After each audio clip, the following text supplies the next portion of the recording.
Haleluya, puji Tuhan, salam sejahtera Bapak, Ibu, saudara-saudari keluarga GPD LCD Magelang. Tuhan Yesus memberkati. Rise up, bangkit, bergerak, berdampak. Hari ini kita akan kembali bersama-sama belajar firman Tuhan. Dan firman Tuhan kita akan sama-sama membaca dari Kitab Mazmur pasal 41 ayat 1 sampai yang ketiga. Mazmur pasal 41 ayat 1 sampai yang ketiga, demikian bunyi firman Tuhan. Berbahagialah orang yang memperhatikan orang yang lemah. Pada waktu kesukaran, Tuhan akan menyerahkan dia. Tuhan akan melindunginya dan membiarkannya hidup. Ia akan diberkati di bumi, dan engkau tidak menyerahkan dia ke dalam tangan musuhnya. Tuhan akan meneguhkan dia di pembaringannya. Segala sesuatu yang dilakukannya akan kau ubah menjadi baik. Puji Tuhan, renungan firman Tuhan hari ini saya beri tema memberi dan menerima berkat. Memberi dan menerima berkat. Kalau kita mengobservasi Kitab Mazmur pasal 41 ini ditulis oleh Raja Daud. Dan nasihat apa yang dituliskan di dalam Mazmur 41, khususnya ayat 1 sampai ayat yang ketiga, kita menemukan bahwa pentingnya memperhatikan orang-orang yang lemah. Dan bagaimana Tuhan mengingat dan menjaga orang-orang yang berbelas kasih kepada sesamanya. Di dalam Mazmur pasal 41 ayat 1 sampai yang ketiga, kita diajak untuk melihat betapa besar berkat yang akan kita terima ketika kita mengulurkan tangan kepada orang-orang yang membutuhkan. Ketika kita membantu orang-orang yang susah, ketika kita menolong orang-orang yang lemah. Pelajaran yang kita dapatkan, interpretasinya, di ayat pertama dikatakan, berbahagialah orang yang memperhatikan yang lemah. Mazmur ini dimulai dengan sebuah pernyataan berharga. Berbahagialah orang yang memperhatikan orang yang lemah. Bapak, Ibu, Saudara yang dikasihi oleh Tuhan, kita hidup di dunia yang seringkali egois. Ada banyak orang yang sibuk dengan urusannya sendiri. Banyak orang yang sibuk dengan kepentingannya sendiri. Namun Alkitab, firman Tuhan mengingatkan kita bahwa kebahagiaan sejati datang ketika kita memperhatikan dan membantu orang-orang yang kurang beruntung. Ketika kita memperhatikan dan menolong orang-orang yang lemah, maka kebahagiaan yang sejati itu akan datang di dalam kehidupan kita. Ini adalah sebuah panggilan untuk kita semua. Agar sebagai umat-umat Tuhan, kita tidak hanya mementingkan diri kita sendiri. Sebagai umat-umat Tuhan, kita tidak boleh egois. Memang semua orang punya keperluan, semua orang punya kepentingan, tetapi sebagai anak-anak Tuhan, kita tidak boleh mementingkan, memikirkan keperluan kita sendiri. Tetapi kita juga harus mendorong orang-orang di sekitar kita, menolong orang-orang di sekitar kita yang sedang dalam penderitaan. Kita harus membantu mereka, memperhatikan mereka, menolong mereka, dan mendorong orang-orang di sekitar kita untuk bersama-sama membantu menolong orang-orang yang lemah. Ketika kita memberikan perhatian kepada orang-orang yang lemah, kita mencerminkan kasih Kristus yang telah memberikan segalanya untuk kita. Kita memancarkan kasih Kristus karena kita sudah menerima kasih Kristus. Dan kasih itu kita bagikan kepada orang-orang di sekitar kita. Tidakkah kita semua sudah menerima kasih dan anugerah yang terbesar dari Tuhan?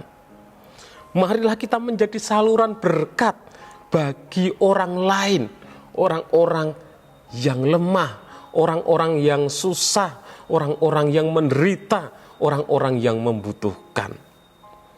Yang kedua, pelajaran yang kita dapatkan adalah dalam ayat yang kedua, ada janji Tuhan bagi orang yang berbelas kasih. Dalam ayat yang kedua ini, kita melihat janji Tuhan. Tuhan akan melindunginya dan membiarkannya hidup. Ini adalah penghiburan yang luar biasa bagi kita. Saat kita berbuat baik, melakukan sesuai dengan apa yang menjadi kehendak Tuhan, hidup kita menjadi berkat bagi orang-orang di sekitar kita, bagi orang-orang yang membutuhkan. Tuhan tidak akan membiarkan kita terjatuh. Tuhan melihat setiap tindakan kasih kita dan menjanjikan perlindungannya bagi kita, umat-umatnya yang berbelas kasihan, yang mau mengulurkan tangan menolong orang-orang yang membutuhkan. Tuhan menjanjikan perlindungannya bagi kita. Kita bisa saja menghadapi kesulitan, tetapi ketika kita memperhatikan dan membantu orang-orang yang lemah, kita tidak sendirian. Karena Tuhan akan menyertai langkah kita dan membimbing kita dalam setiap ujian, setiap keadaan yang kita lewati. Pikirkan tentang bagaimana Tuhan memberikan kekuatan dan perlindungannya kepada kita. Bahkan dalam masa-masa yang sulit, Tuhan adalah gembala kita yang baik. Jika kita melakukan kebaikan, kita yakin bahwa janji Tuhan dan segala apa yang sudah Tuhan firmankan itu akan digenapi di dalam kehidupan kita. Ada perlindungan Tuhan bagi kita. Yang ketiga adalah kesembuhan dan pemulihan dari Tuhan. Itu berkat yang akan kita terima ketika kita mengulurkan tangan kepada orang-orang yang membutuhkan. Ada perlindungan. Yang ketiga ada kesembuhan dan pemulihan dari Tuhan. Kita melihat betapa Tuhan menjanjikan kesembuhan dan pemulihan. Tuhan akan meneguhkan dia di pembaringannya. Itu di ayat yang ketiga. Ini adalah pengingat bahwa Tuhan sangat peduli dengan kondisi fisik dan jiwa kita. Tuhan mempedulikan kondisi fisik dan jiwa kita. Ketika kita berusaha untuk memulihkan dan menguatkan orang lain, Tuhan juga akan memulihkan kita. Tuhan juga akan menguatkan kita. Kesembuhan yang diberikan Tuhan bukan hanya fisik, tetapi juga emosional dan spiritual yang Tuhan kerjakan dalam hidup kita. Kita harus percaya bahwa Tuhan itu setia.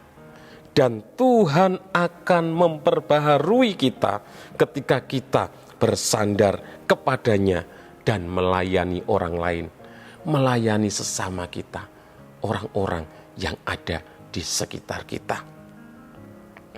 Aplikasi dalam kehidupan kita, Bapak Ibu Saudara yang kasih Tuhan, marilah kita berkomitmen untuk menjadi pribadi-pribadi yang peka terhadap kebutuhan orang lain. Peka ketika melihat orang-orang di sekitar kita itu sedang dalam kesulitan. Peka ketika orang-orang di sekitar kita itu sedang membutuhkan pertolongan. Mari kita beranjak dari posisi yang pasif dan merangkul kesempatan untuk berbuat baik, melakukan yang baik, mempedulikan sesama, mengulurkan tangan kita untuk menolong sesama. Dalam setiap tindakan yang kita lakukan, mari kita ingat bahwa ada berkat yang menanti kita dari Tuhan. Bahwa Tuhan akan melindungi kita. Tuhan akan menyembuhkan dan memulihkan kita. Kita diberkati untuk menjadi berkat bagi orang lain. Kita diberkati untuk menjadi berkat bagi sesama. Kita diberkati untuk menjadi berkat bagi orang-orang di sekitar kita. Biarlah kasih Kristus terus mendorong kita untuk terus memberi dan mengasihi. Kasih Kristus memenuhi hati kita. Kasih Kristus senantiasa melimpah-limpah dalam hidup kita, yang mendorong kita untuk terus memberi dan mengasihi orang-orang di sekitar kita, khususnya orang-orang yang lemah, orang-orang yang membutuhkan pertolongan. Dan ketika kita mengalami kesulitan, ingatlah bahwa Tuhan akan selalu berada di sisi kita. Tuhan akan melindungi, memulihkan, menyembuhkan, memberi kekuatan, bahkan memberkati Bapak, Ibu, Saudara, saya, kita semuanya. Terima kasih, Tuhan Yesus memberkati. Bagi Bapak, Ibu, Saudara yang ingin didoakan dengan pokok doa tertentu, atau bagi Bapak, Ibu, Saudara yang ingin menyampaikan kesaksian, dapat menyalurkan melalui chat WhatsApp nomor 0813 2742 0088. Mari kita berdoa. Terima kasih Tuhan, buat kasih dan kemurahan-Mu, Engkau sudah memberi kepada kami, memberi kami keselamatan, memberi kami pengampunan, memberkati kami, menyembuhkan kami, menolong kami. Engkau Allah yang sungguh dan sangat baik bagi kami. Dan Engkau mau kami menjadi umat-umat-Mu yang mencerminkan kasih-Mu Tuhan, memancarkan kasih-Mu kepada orang-orang di sekitar kami Tuhan. Sehingga hidup kami boleh menjadi berkat, hidup kami boleh berdampak Tuhan. Engkau mau kami mengulurkan tangan kami untuk menolong orang-orang yang lemah, orang-orang yang susah, orang-orang yang memperhatikan. Tuhan, berikan kepekaan kepada kami, berikan kami hati yang mengasihi sesama kami, berikan kami hati yang rela Tuhan untuk menolong sesama kami. Terima kasih, Engkau Allah yang sudah baik bagi kami Tuhan. Engkau pun mau kami melakukan hal yang baik bagi sesama kami, memberkati umat-umat-Mu dimanapun mereka berada. Kiranya kami keluarga GBD Ilsade Magelang tidak menabur dalam daging, tetapi kami menabur dalam roh dan menuai hidup yang kekal dari roh. Di dalam nama Tuhan Yesus Kristus kami berdoa bersyukur. Haleluya. Amin.